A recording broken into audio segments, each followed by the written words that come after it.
Hello and welcome to the official YouTube channel of Banking Guru। Banking गुरु के इस official YouTube channel पर आप सभी का बहुत बहुत स्वागत है। कैसे हैं दोस्तों आप लोग? मैं उम्मीद करता हूं कि आप सब बहुत ही मज़े में होंगे, बहुत ही अच्छे होंगे और बहुत ही हेल्दी होंगे। और इस लॉकडाउन पीरियड में सभी लोग अपने अपने घरों के अंदर बैठकर अपनी प्रिपरेशंस 100% एफिशिएंसी के साथ कर रहे होंगे आने वाले SBI clerk mains, RBI assistant mains, SBI PO prelims, IBPS PO clerk prelims, IBPS RRB PO clerk prelims and mains and other competitive exams की। तो चलिए दोस्तों, आज के इस रीजनिंग के सेशन में हम लोग कुछ क्वेश्चंस लेकर आए हैं जो न्यू पैटर्न की कोडिंग डिकोडिंग है हमारी, और एक मशीन इनपुट की क्वेश्चन लेकर आए हैं। तो आज हमने केवल इन क्वेश्चंस को एक सिंगल स्लाइड में रखा है। जो कोडिंग डिकोडिंग है उसके पैटर्न को हमने एक सिंगल स्लाइड में रखा है, और मशीन इनपुट के जो इलस्ट्रेशन दी गई है उसे सिंगल स्लाइड में रखा है। इसके अलावा हमने कोई अदर स्लाइड्स नहीं रखी हैं। तो प्लीज़ क्वेश्चन स्क्रीन का स्क्रीनशॉट ज़रूर ले लें। तो चलिए दोस्तों, हम देखते हैं अपने आज के सेशन का पहला क्वेश्चन। तो ये है हमारे आज के सेशन का पहला क्वेश्चन दोस्तों। ये है हमारी न्यू पैटर्न कोडिंग डिकोडिंग की क्वेश्चन, जो एसबीआई पीओ प्रीलिम्स के एग्ज़ाम्स में 2019 में ऑलरेडी पूछी जा चुकी है। तो ऐसे क्वेश्चंस प्रीलिम्स एग्ज़ाम्स में अभी के टाइम में बहुत ही फ्रीक्वेंटली पूछे जा रहे हैं। तो प्लीज़ बहुत ही केयरफुली इस पैटर्न को आइडेंटिफाई करिएगा। पहले जो पैटर्न आया करता था वो आता था चाइनीज़ कोडिंग का, जिसमें हम केवल सब्स्टिट्यूशन कोडिंग किया करते थे, और वहाँ से हम बहुत ही ईजीली उस क्वेश्चन को सोल्व करके अपने मार्क्स गेन कर लिया करते थे। लेकिन जब से ये न्यू पैटर्न वाली क्वेश्चंस आए हैं, तब से कुछ लॉजिक्स ऐसे होते हैं जो माइंड में एग्जामिनेशन हॉल के अंदर क्लिक नहीं करते। तो ऐसे केस में क्या करना है, इन क्वेश्चंस की ज़्यादा से ज़्यादा प्रैक्टिस करनी है, ताकि आप पूरी तरह कॉन्फिडेंट रहें ऐसे क्वेश्चंस को लेकर, और एग्ज़ाम्स के अंदर आप पैनिक ना हो इस तरीके की कोडिंग डिकोडिंग के क्वेश्चंस को देखकर। तो प्लीज़ इस स्क्रीन का स्क्रीनशॉट ले लें अपने फर्दर यूज़ के लिए, ताकि बाद में जब आपको सॉल्व करना रहे या रिवीजन करनी रहे तो आप इस क्वेश्चन को आराम से बैठकर सॉल्व कर सकें। ठीक है दोस्तों, और एक बात फिर से बोलूँगा, जो सपने देखते हैं वो सपने को पूरी करने की काबिलियत भी रखते हैं। तो जो इस प्रिपरेशन में लगे हैं वो सक्सेस ज़रूर पाएंगे। और इसी थॉट के साथ चलिए मूव करते हैं अपने इस क्वेश्चन के सॉल्यूशन पे। चलिए दोस्तों, देखते हैं आज जो क्वेश्चन हम सॉल्व करने वाले हैं। हम अपना फर्स्ट क्वेश्चन आज के सेशन का वो क्या दिया गया है। ये एक न्यू पैटर्न की कोडिंग डिकोडिंग है जो आजकल एग्ज़ाम्स के अंदर ट्रेंडिंग है। चलिए रीड करते हैं एक बार। In a certain code language, entire money board perfect is coded as Q7, N5, F6, C5. Sleeve washing world stories is coded as X7, T6, T7, X5. और थर्ड स्टेटमेंट में moving partly false objects is coded as N6, P7, G5, Q6. इस type की coding decoding में हमें logic ढूंढना होता है, और जो ओल्ड पैटर्न वाली हमारी चाइनीज़ कोडिंग डिकोडिंग के क्वेश्चंस होते थे उनमें बस सब्स्टिट्यूशन टाइप की होती थी कि हमें कॉमन निकाल लेना होता था कि कौन से सेम कोड्स हैं, उसके अकॉर्डिंग हम चाइनीज़ कोडिंग सॉल्व किया करते थे। लेकिन न्यू पैटर्न वाले में हमें लॉजिक ढूंढना है कि क्या लॉजिक से हमारी कोड बन रही है। तो चलिए मूव करते हैं। सबसे पहले तो हर वर्ड में कितने लेटर्स हैं वो हम काउंट कर लेते हैं। 1 2 3 4 5 6 से यहाँ पे नोट कर लिया हमने। मनी में 3 and 2 5, बोर्ड में 3 and 2 5, परफेक्ट में 3 4 5 6 7, then sleeves 4 and 2 6, washing 4 and 3 7, world 5, stories 4 and 3 7, moving 6, partly 6, false 5, objects 7। Okay, ये तो हमने नोट कर लिया। अब चलिए अपने कोडेड टर्म्स को देखते हैं। ये जो नंबर्स दिए गए हैं 7565, 7565, 7675, 7675, 6756, 6756, यानी कि ये नंबर्स तो कुछ हद तक हमें मिलते जुलते नज़र आ रहे हैं। अब कि ये जो नंबर्स दिए गए हैं हमारे कोड्स में, ये हो ना हो, ये टोटल नंबर ऑफ अल्फ़ाबेट्स ही दिए गए हैं। ठीक है, ठीक है। अब चलिए, अब हम बात करते हैं ये जो फर्स्ट टर्म है हमारे कोड्स की, जो अल्फ़ाबेट्स हैं, इन्हें हम सर्च करते हैं। नंबर्स के बारे में थोड़ा बहुत तो मोर और लेस हमें आइडिया लग गया कि जो नंबर्स दिए गए हैं हमारे कोड्स में वो क्या हैं। ठीक है, तो अब हम इन अल्फ़ाबेट्स पे बात करते हैं। अब देखिए, जो हमारे पास वर्ड्स दी गई हैं, इन सारे वर्ड्स की फर्स्ट अल्फ़ाबेट कैपिटल लेटर्स में लिखी गई हैं। ठीक है, अब जैसे ये ई है फर्स्ट लेटर इंटायर का, तो ई से इमीडिएट पहले कौन सा लेटर होता है और इमीडिएट बाद कौन सा लेटर होता है? इमीडिएट पहले तो डी होता है और इमीडिएट बाद में होता है एफ़। तो हमारे कोड में इमीडिएट बाद एक तो एफ़ नज़र आ रहा है। ठीक है, एम के इमीडिएट बाद एन है, एन नज़र आ रहा है। बी के इमीडिएट बाद सी है, सी भी नज़र आ रहा है। और पी के इमीडिएट बाद क्यू है, ये भी नज़र आ रहा है। यानी कि हम कह सकते हैं कि फर्स्ट लेटर +1 हो रहा है हमारे स्टेटमेंट 1 के अकॉर्डिंग। तो हम एक बार इसे क्रॉस चेक करते हैं अपने सेकेंड स्टेटमेंट के साथ। S+1 तो T, W+1 तो X, W+1 ये भी X, S+1 तो T, यानी कि 2T और 2X, 2T और 2X, बिल्कुल परफेक्ट। यानी कि हमारी जो लॉजिक है वो यही है कि टोटल जो नंबर दी गई है ये number total number of letters हैं।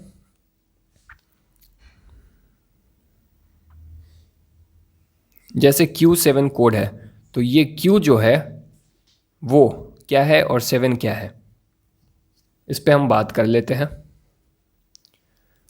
ये जो नंबर है, ये number total number of letters in दी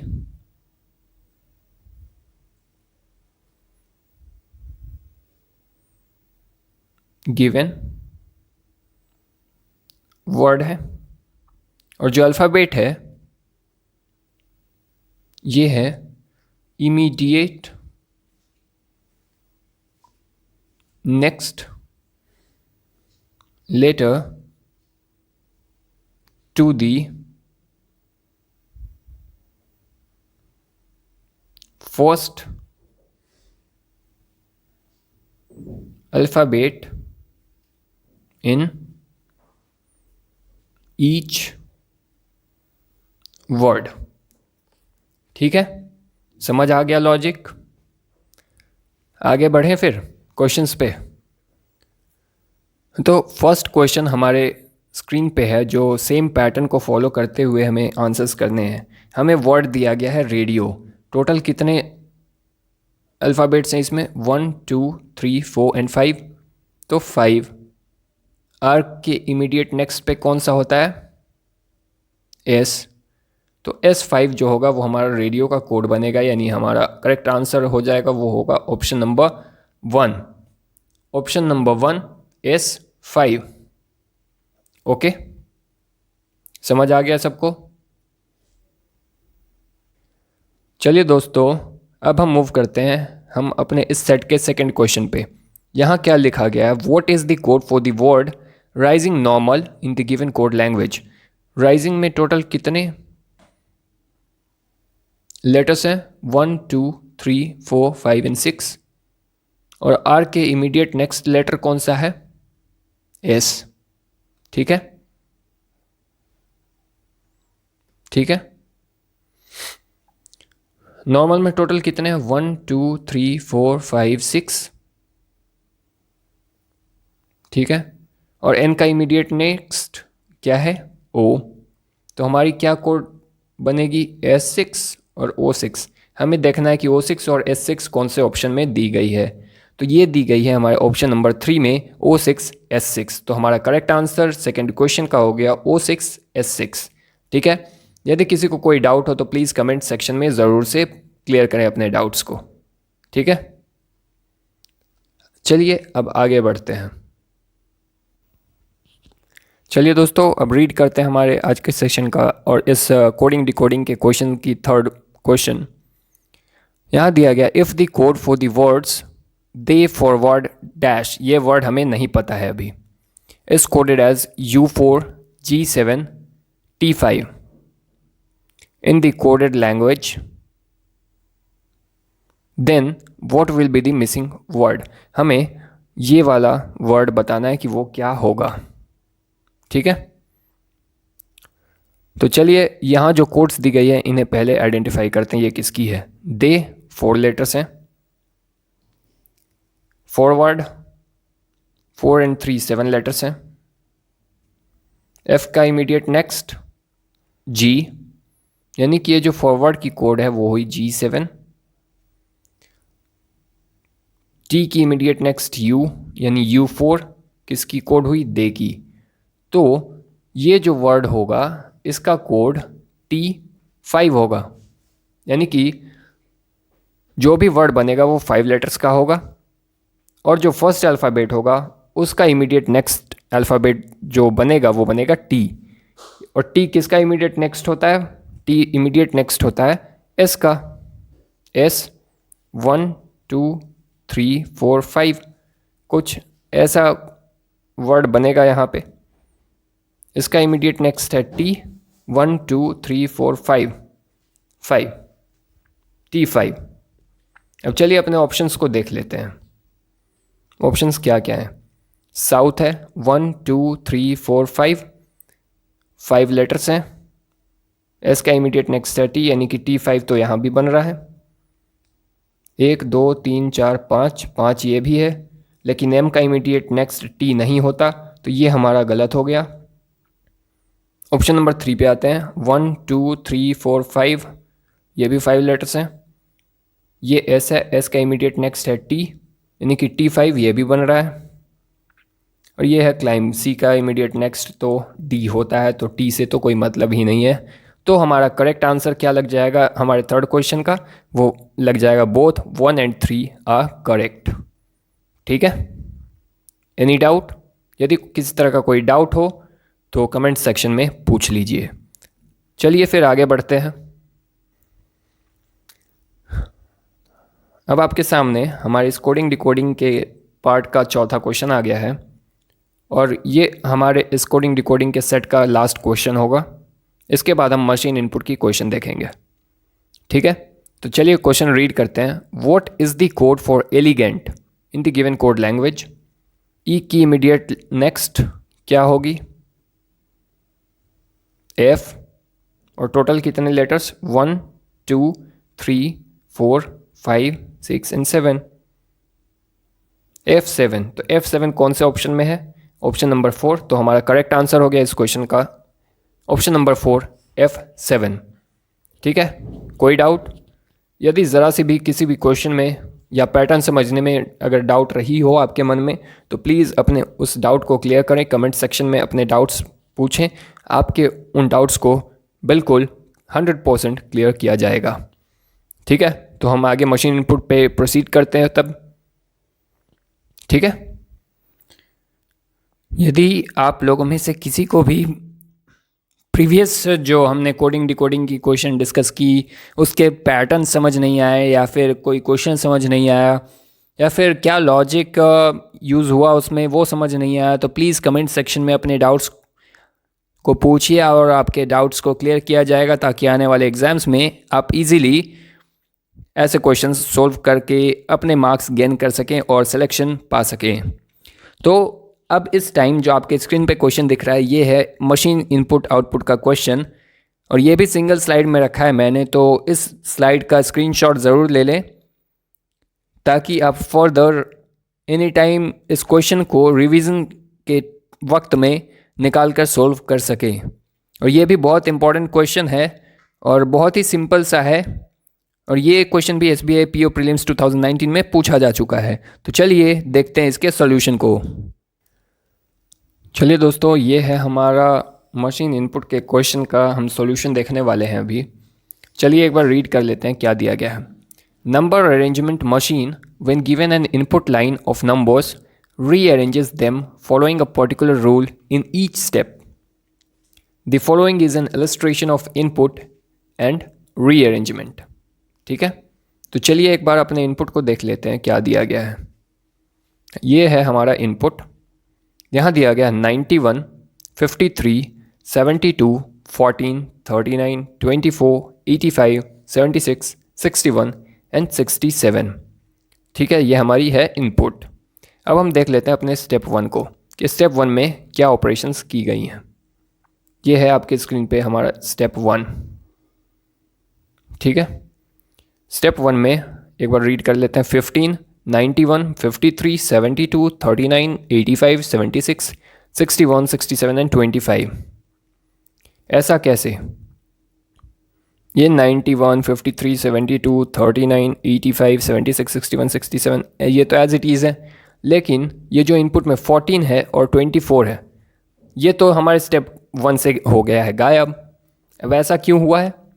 यहाँ पे हम सैंडविच बनाते हैं।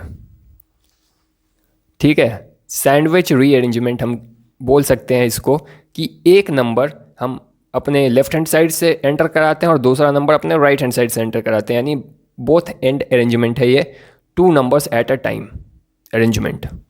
ठीक है, ये चली जाएगी इधर को, ये चली जाएगी इधर को। ऐसा ही क्यों हुआ? दूसरा कोई नंबर क्यों नहीं गया? क्योंकि ये इंक्रीजिंग ऑर्डर में हम काम कर रहे हैं। सबसे छोटा नंबर 14 है इस पूरे इनपुट में। यहाँ पे हमने क्या किया कि +1 किया तो ये हो गया 15। 15 चला गया सबसे आगे क्योंकि 14 सबसे छोटा नंबर था। 24 14 से बड़ा है और बाकी दूसरों से छोटा है। यहाँ पे +1 हुआ, ये हो गया 25, तो 25 चला गया हमारा सबसे पीछे। ठीक है, मूव करते हैं स्टेप 2 में। अब स्टेप 1 में इसी तरीके से हम देखते हैं, ये ऑलरेडी अरेंज्ड है, ये ऑलरेडी अरेंज्ड है। अब 24 के बाद कौन सा नंबर है? वो है 39, और 39 के बाद कौन सा नंबर है? वो है 53। ठीक है, 39 किधर को जाएगा? ये आगे को जाएगा क्योंकि ये छोटा नंबर है। 39 में +1 होगा, और 53 किधर को जाएगा? ये जाएगा पीछे की तरफ। ठीक है, क्योंकि ये सेकंड हाईएस्ट है। इस वाले अकॉर्डिंग टू स्टेप 1 जो हम अरेंजमेंट कर रहे हैं उसके अकॉर्डिंग यहाँ पे +1 हुआ तो 53 + 1 54 हो गया। ठीक है, समझ आ रहा है? अब मूव करते हैं अपने स्टेप 3 में। स्टेप 3 में क्या हुआ? वापस से ये ऑलरेडी अरेंज्ड है, ये ऑलरेडी अरेंज्ड है, ये ऑलरेडी अरेंज्ड है, ये ऑलरेडी अरेंज्ड है। ठीक है, अब इसके बाद कौन सा नंबर होता है? वो आता है हमारा 61, और 61 से बड़ा कौन सा है इमीडिएट? वो है 67। यानी कि 61 किधर को जाएगा? 61 आगे की तरफ जाएगा +1 में, और 67 जाएगा पीछे की तरफ, ये भी +1 में। ठीक है, और बाकी एज इट इज़ अंदर की तरफ घुस जाएंगे, श्रिंक करेंगे। ठीक है, स्टेप 3 समझ आ गया होगा, उम्मीद करता हूँ मैं। अब स्टेप 3 में क्या अरेंज हो गया? ये हो गया, ये हो गया, ये हो गया। उसी तरह पीछे से भी 3 नंबर्स अरेंज हो चुके हैं। अब नेक्स्ट नंबर कौन सा होगा? वो होगा 72, और इससे बड़ा कौन सा है? 76, यानी 72 + 1 73 आगे की तरफ। ठीक है, और 76 + 1 यानी 77 किधर? पीछे की तरफ। ठीक है,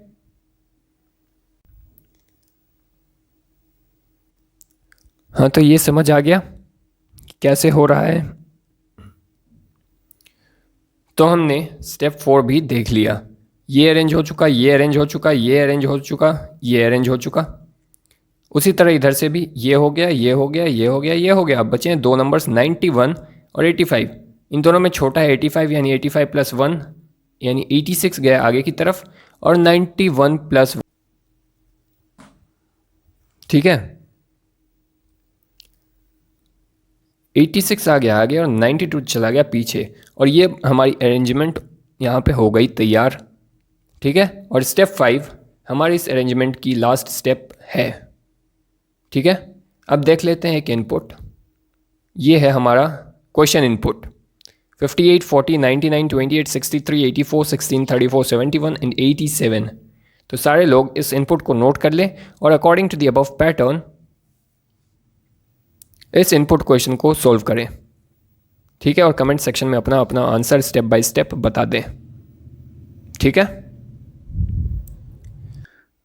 हाँ तो दोस्तों, हमारा आज का सेशन हम यहीं पे समाप्त करते हैं और उम्मीद करता हूँ मैं कि हमारा आज का ये सेशन आप लोगों को बहुत ही अच्छा लगा होगा। और आप सबसे रिक्वेस्ट करता हूँ कि हमारे इस वीडियो लिंक को ज़्यादा से ज़्यादा लोगों तक पहुँचाएँ, ताकि आने वाले प्रिलिमिनरी एग्ज़ाम्स में या फिर मेंस एग्जामिनेशंस में लोग अपने आप को कॉन्फिडेंट पाएँ और ऐसे क्वेश्चंस बहुत ही ईजीली सॉल्व कर सकें। और मैं आप सबसे रिक्वेस्ट करता हूँ कि प्लीज़ हमारे चैनल द्वारा दिए गए वीडियोस को ज़्यादा से ज़्यादा लोग लाइक करें, चैनल को सब्सक्राइब करें और बेल के आइकन को दबा लें, ताकि हमारे चैनल की तरफ से दी जाने वाली वीडियोस की लेटेस्ट अपडेट्स आपको सबसे पहले मिलती रहे। और लाइक के बटन को प्रेस करना बिल्कुल भी ना भूलें। और एक इम्पॉर्टेंट अनाउंसमेंट आई है आज की डेट में IBPS की तरफ से कि IBPS PO clerk and SO 9 की फाइनल रिजल्ट्स पोस्टपोन कर दी गई हैं ड्यू टू कोविड-19 पेंडेमिक। तो कोविड-19 पेंडेमिक की वजह से IBPS क्लर्क, PO और SO के फाइनल रिजल्ट्स पोस्टपोन कर दिए गए हैं। तो कोई भी लोग पैनिक ना हो, रिज़ल्ट की वजह से आने वाले एग्ज़ाम्स के लिए प्रिपेयर करें, ताकि आपका आने वाला एग्ज़ाम हैम्पर ना हो सके। और रिज़ल्ट्स हम लोग एक्सपेक्ट कर सकते हैं कि इन द मंथ ऑफ मई ज़रूर से ज़रूर डिक्लेयर करेगी IBPS, ठीक है। और एक बात और, जब तक तोड़ेंगे नहीं तब तक छोड़ेंगे नहीं। तात्पर्य यह है ये वाक्य बोलने का कि जब तक सिलेक्शन लेंगे नहीं तब तक मानेंगे नहीं। तो जब तक सिलेक्शन नहीं मिलती है अपना 100% एफर्ट लगाते रहिए। और इसी के साथ मैं आप सबसे विदा लेता हूँ। जय हिंद, जय भारत। अपने घर में रहिए, स्वस्थ रहिए।